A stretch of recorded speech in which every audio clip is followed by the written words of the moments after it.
भारत के James bond कहे जाने वाले एनएसए अजीत डोभाल रूस की सेंट पीटर्सबर्ग में राष्ट्रीय सुरक्षा सलाहकार अजीत डोभाल ने कई बातों पर जोर दिया, खासतौर पर कि कैसे भारत आतंकवादियों से निपट रहा है और आतंकवादियों के साथ साथ अपराधियों द्वारा सूचना और टेक्नोलॉजी के दुरुपयोग और टेरर फंडिंग को रोकने के लिए किस तरह से काम किया जाए। इसको लेकर सेंट पीटर्सबर्ग में अजीत डोभाल ने विशेष बात कही है।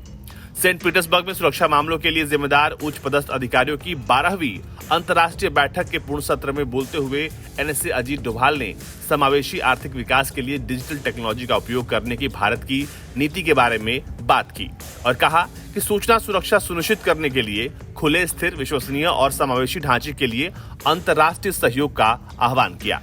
एनएसए अजीत डोभाल ने इस बात पर जोर दिया कि भारत आतंकवादियों और अपराधियों द्वारा सूचना और टेक्नोलॉजी के दुरुपयोग को रोकने के साथ साथ आतंकी फंडिंग करने के मुकाबले के लिए भी सहयोग जारी रखेगा। कार्यक्रम से इतर एनएसए ने म्यांमार की मौजूदा स्थिति और पड़ोसी देश में वित्त पोषित बुनियादी ढांचा परियोजना पर अपने म्यांमार के समकक्ष एडमिरल मो आंग के साथ द्विपक्षीय बैठकें की हैं।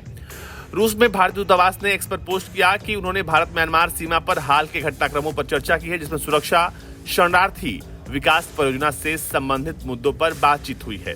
3 दिवसीय बैठक में 106 देशों के सुरक्षा परिषद के सचिव, राष्ट्रीय सुरक्षा सलाहकार और सहायक उप प्रधानमंत्री, सुरक्षा बलों और खुफिया सेवाओं के प्रमुखों के अलावा 10 अंतर्राष्ट्रीय संगठनों के प्रतिनिधियों ने भाग लिया।